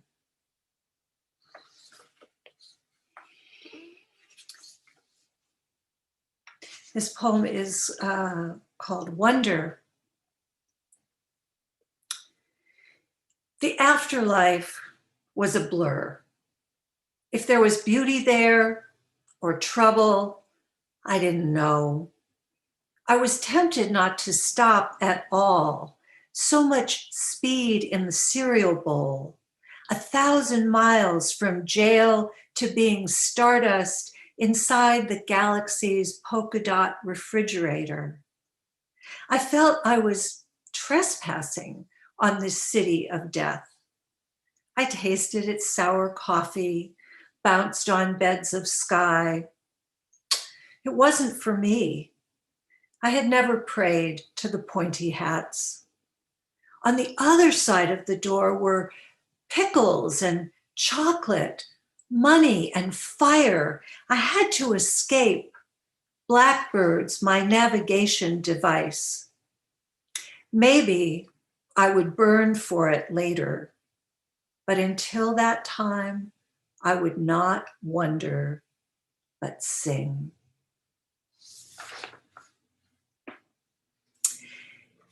And the last poem I'm going to read this evening is a poem that I wrote for my opera.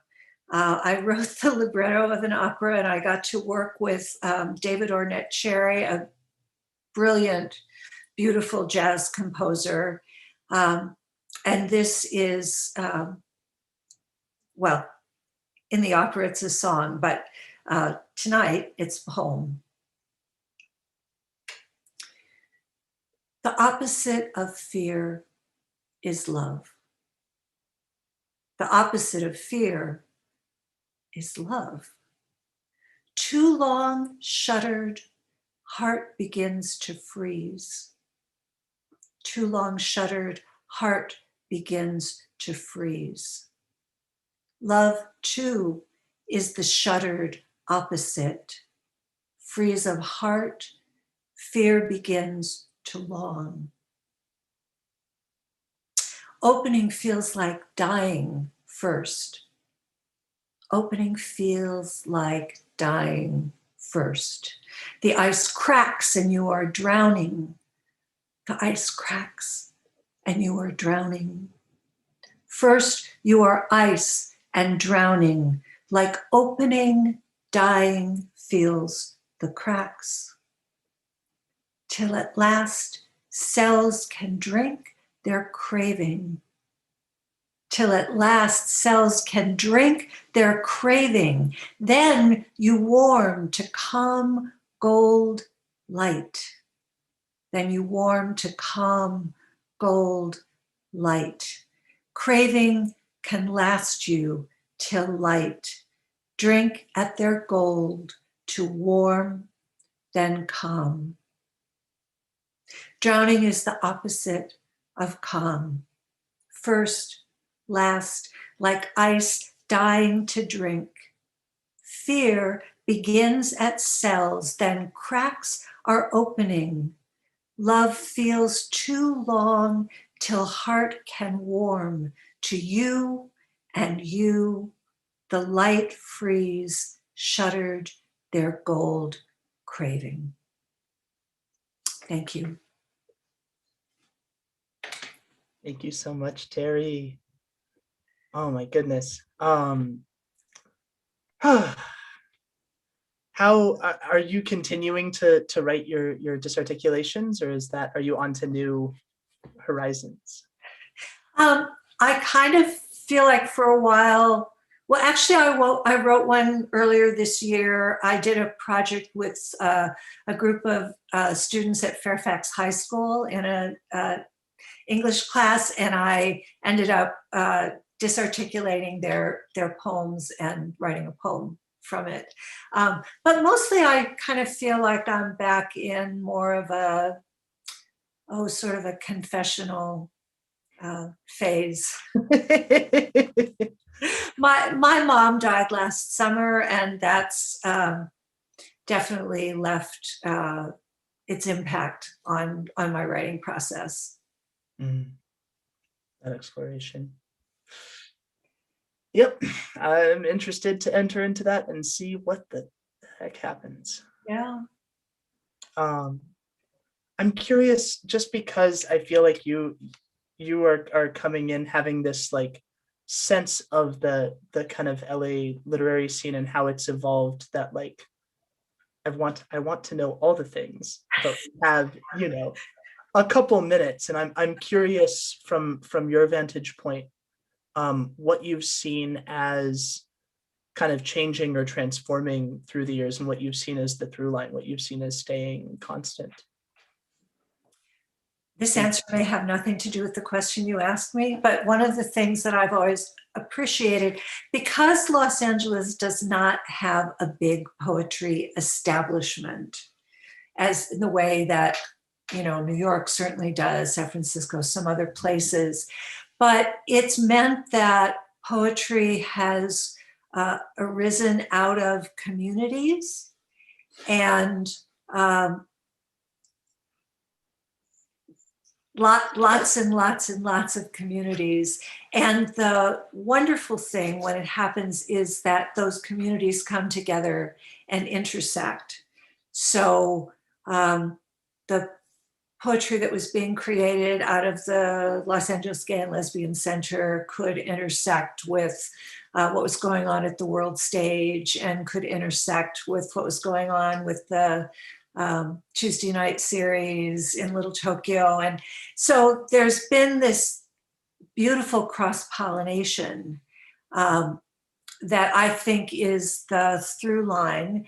And it's, you know, even though we might sometimes wish for more of a poetry establishment, the lack of it has really allowed that. And it's one of the great gifts of being in the city.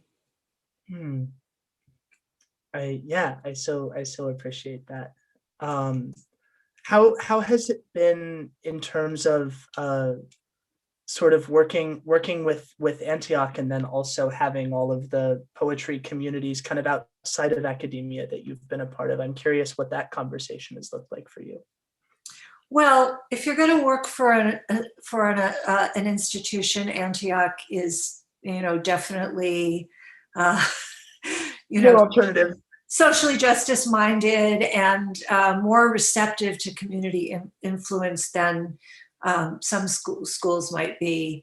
You know, the work that I've been able to do with various communities, the feminist community, the lesbian community, the gay community, the AIDS community, and other communities has really been a lifeblood for me. And I feel like I receive every bit as much as I can ever give in that interaction. And it's been, it's shaped, I think, my relationship to my work also. On that note, do you have a prompt for us? Yes. I want you to write about the time before the last time.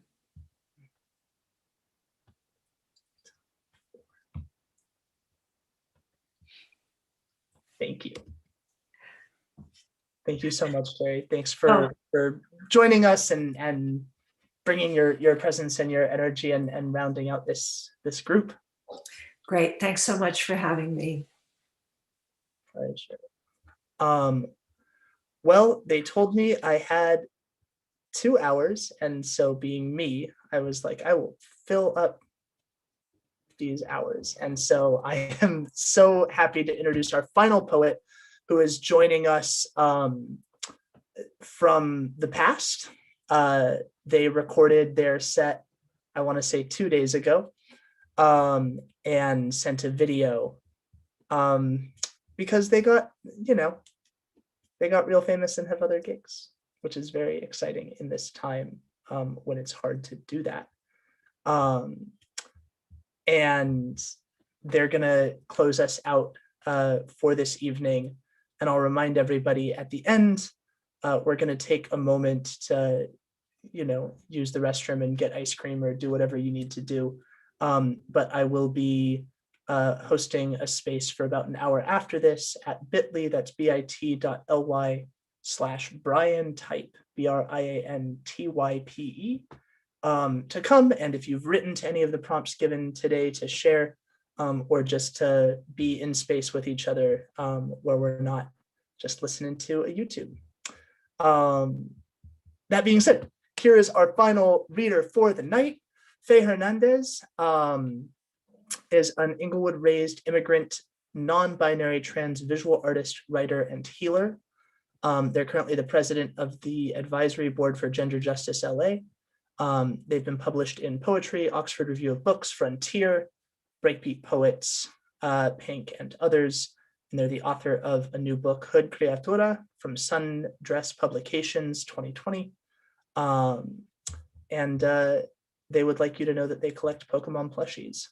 So there. Please welcome Fei Hernandez.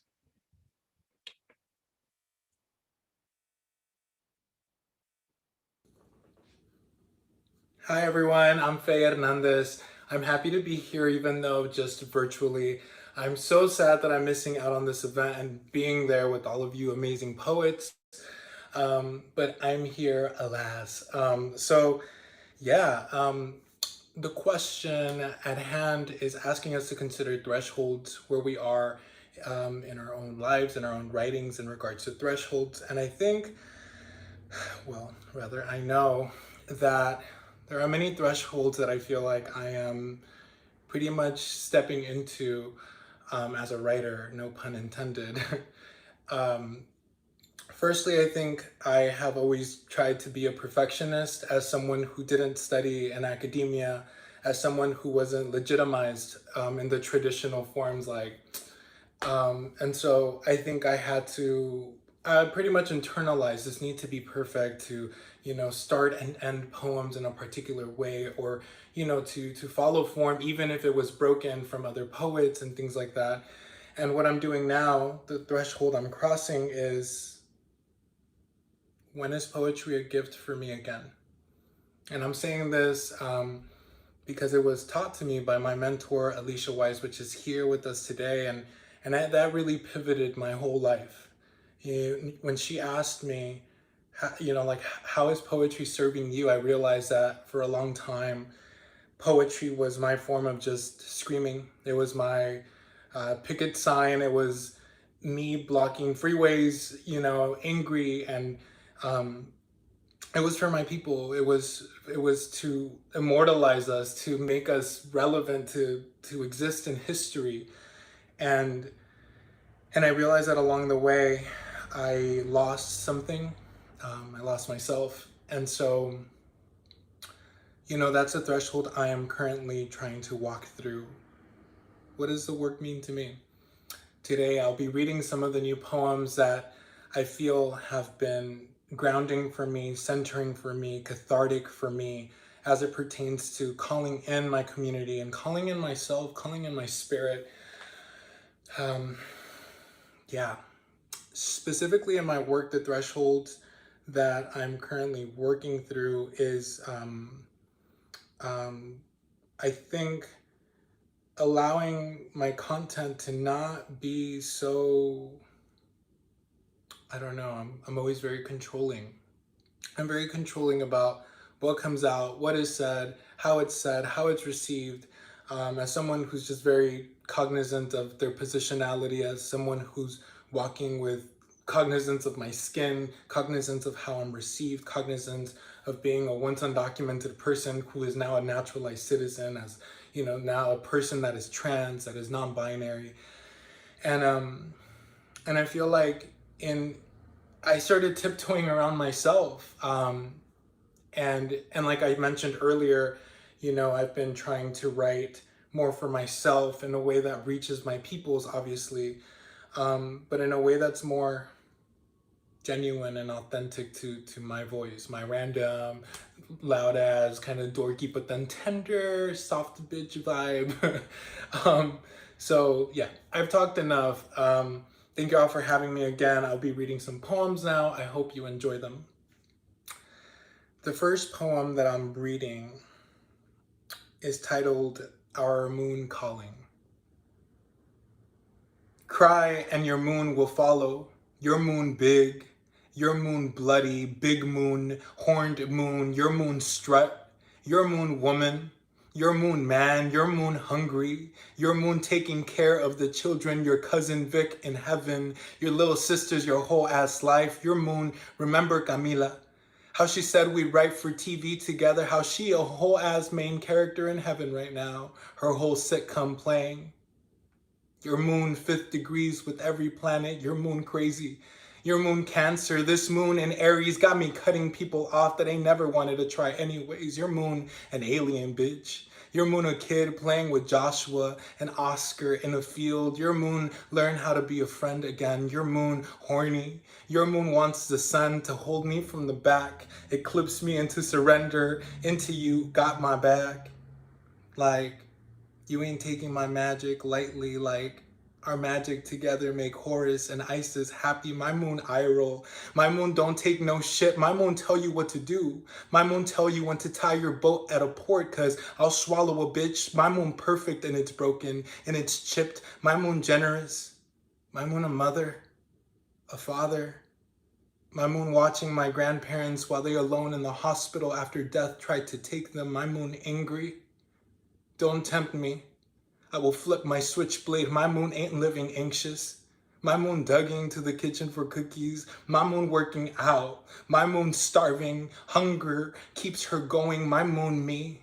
My moon trembling. My moon orgasm. My moon claiming ourselves back. We always been bright, baby. We won, my love.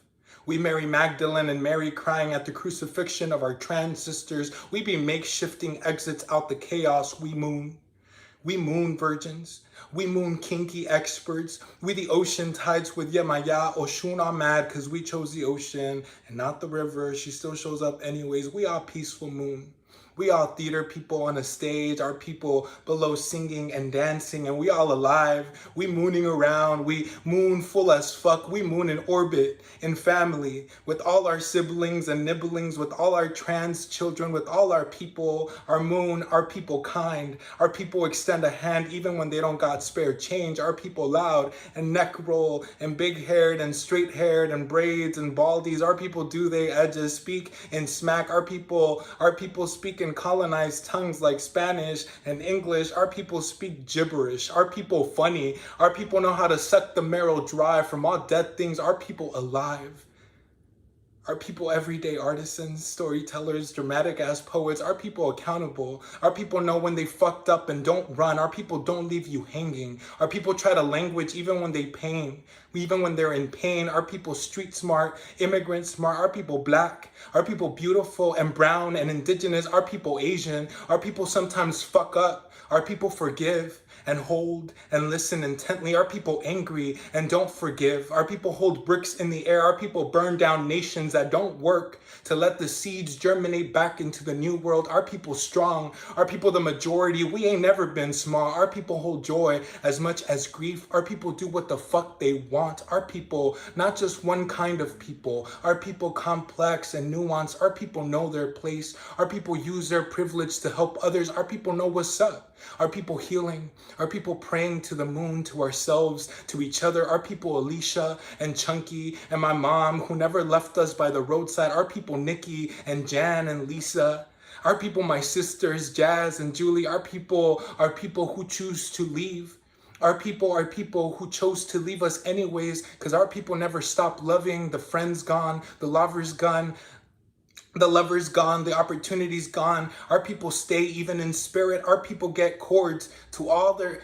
Our people got cords to all their people even when they pleaded. Our people fire, our people water, our people earth. Our people abolish the cops. Our people free children from cages. Our people tired. Our people wake up and fight and dismantle our demons to bring in the loving. Our people bring our demons when they don't want to leave. Our people stay in the dark if they need to. Our people chubby, thick, thin, and coffee, obsessed with our people like anime, are open to new things. Our people goofy as fuck. Our people read not just books, but palmas and stars and cloud formations, land changes. Our people know when a species is dying. Our people know how to let the dead stay dead, know how to kill what needs to die like this nation. Our people the moon, your people your moon, my people, our people the moon. The moon will follow, the moon will go downstream, the moon will start over with you, the moon will dress you, will brush your teeth, the moon will send you off in the morning when you wake from death.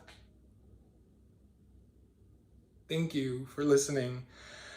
Woo! I am heated. I'm gonna read this next one.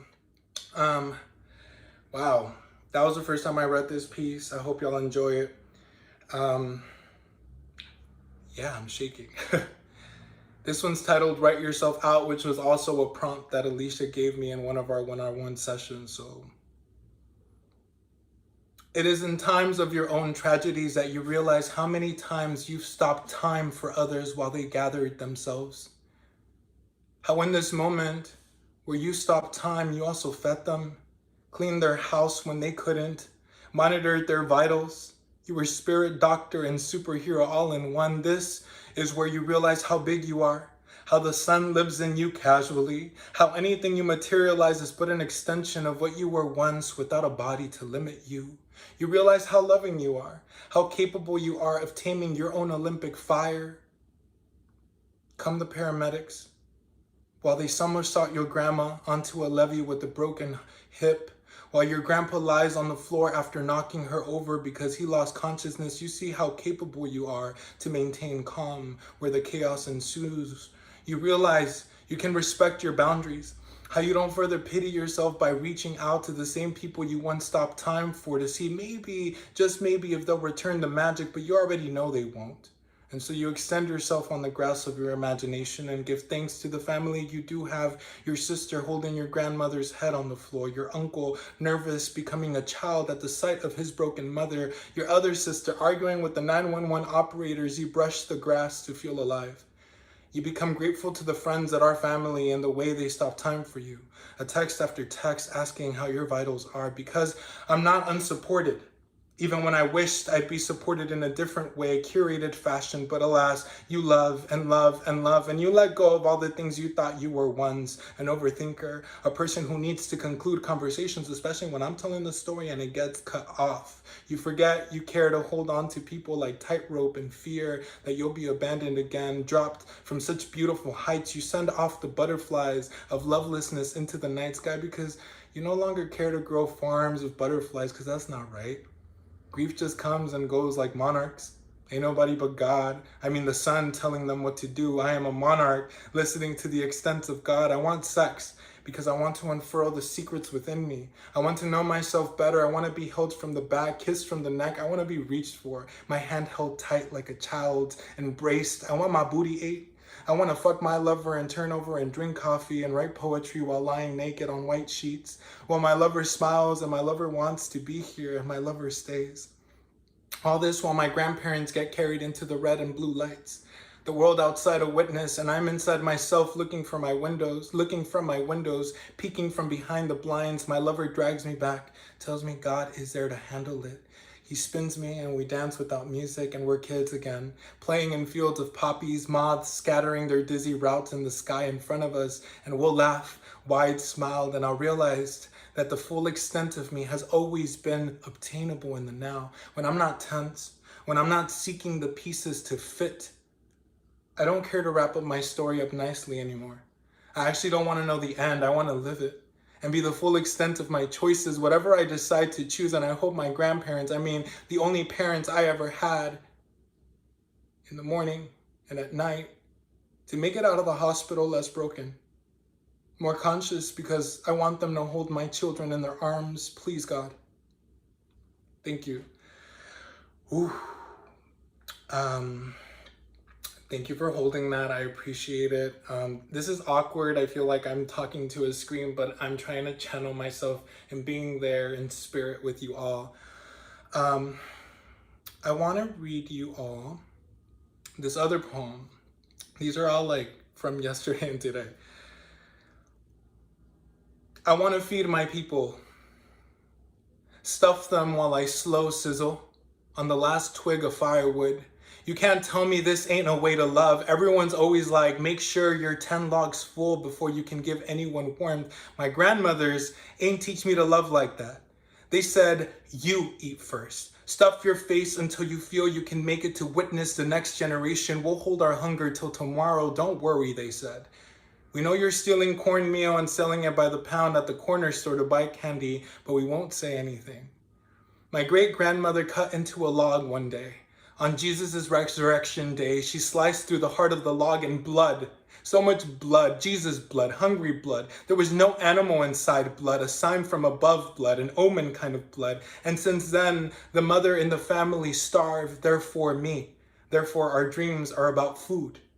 Eat. You're not feeling well. Hazle un consomé. You're happy. Here, try this capirotada. You're in love. Comete un chocolatito. And every time you give food, you starve a little. This is why I don't cook. I cannot out my soul into any food. I can't put any soul into my food because that's all that's left of me, my soul. On cold nights, my people poor only had a fire pit to carry wherever they went, home. Wherever that went, food. So I'm tired of y'all telling me to love myself better, to fill my cup first and then give to others, bitch. I'm but a splinter of wood sucking on the last bit of flames to keep my people fed and alive, and I'm okay with it. You tell me how else to love when you don't have anything. You tell me how to love when you discover that my choice is my choice all the way. And you ain't telling me to be less sacrifice, less martyr, less fire, less angry. We're running out of wood, we're losing me. And that's okay because at least the fire made it through the winter and the next tree has been born and they'll chop them up into firewood someday too, like they did with me. And hopefully it lasts a lifetime. But more importantly, hopefully the younger ones eat real good today and the house stays warm tonight.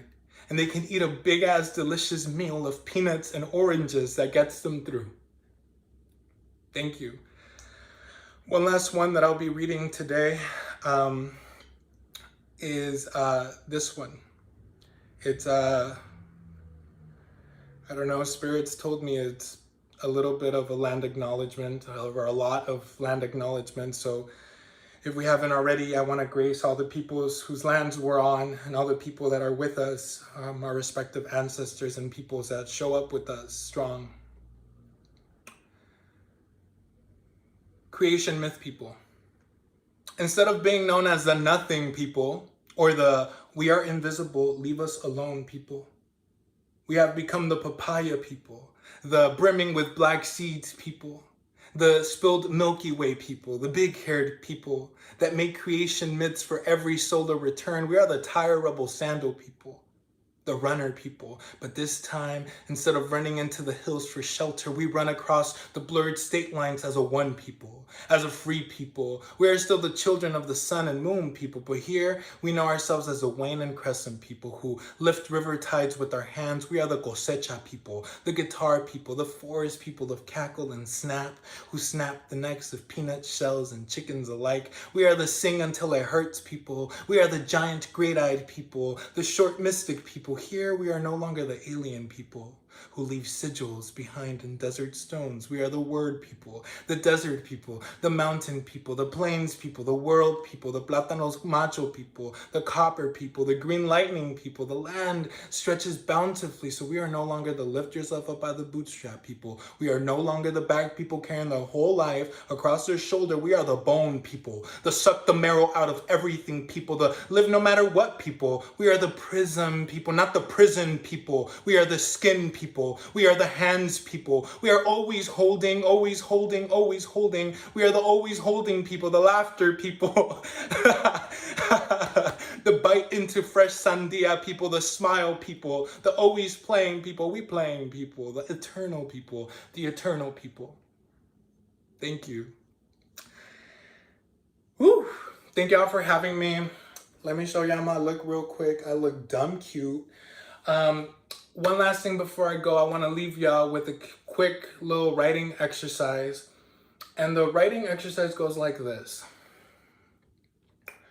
I want you to indent, so use enjambment, after every 2 words to create a type of double Dutch feel. Recently, my poem Double Dutch Nymph got published. Y'all should check it out through Pride LA. And that's kind of like what we're aiming for. It's this very quick-paced, kind of kiddish-voiced poem. So indent after every 2 word, even if it's like, the fish ran out of water, yet it leaped up into the air. But the scenario here, the scenario that I want you to think about as you're writing this poem with the form restrictions that I'm giving is to consider a makeshift story. And the story goes like this. There is a fire down the street, the palm tree's on fire, the street light is broken. What is going on? Your job is to tell me what's going on, okay? Make sure that you tell the story with, again, 2-word enjambment, 2-word enjambment style, all the way down. Even if you're writing it, even if you're typing it out, just enjamb all the way out so it's one long pillar of text telling that story. Hope y'all have a great time. Sending out mad love. Follow me on Instagram at Fei, F-E-I, Hernandez, Hernandez. Yeah, and get my book on my website at feihernandez.com. Take care. Bye. Let me pose real quick so y'all get a cute little shot.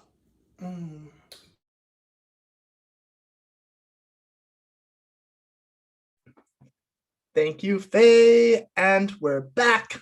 And we're right at the end. Thanks everyone for coming, for sharing this space, for bringing your work and your words and bringing these voices together. Invite everybody again, if you haven't had enough Zoom, if you've been writing to the poems and want to share, if you just want to say hello to me and the folks organizing this, please stop by bit.ly/Brian Type. I'll start that right now, and people are welcome to come in and out for the next half hour or so. It won't go too long. And a couple of other quick things before I hand it off. This has been my first reading that I've organized as Poet Laureate, so that's been kind of cool. And one of the first things that we worked on at the beginning of the year was a list of LGBTQ+ literary resources in quarantine. So workshops, places accepting submissions, places to go to for funding, et cetera, et cetera. And that is online today at poetry.la. So feel free to check that out if you would like. And I will pass things back over to Dare for the final remarks. Thank you all. Thank you all so much. Thank you for bringing your heart up. Hold on. You've got like a camera. You're in a tunnel. Yeah. Yes, I am. Hold on. My camera stopped working. Hold on. Let me, while you're doing that, I'll just add back into the spotlight those of us who are on camera. Thank you. Goodbye one more time. Well, while you have that. Oh, Josie, yeah, okay. Why not? Hooray, thank you. PJs.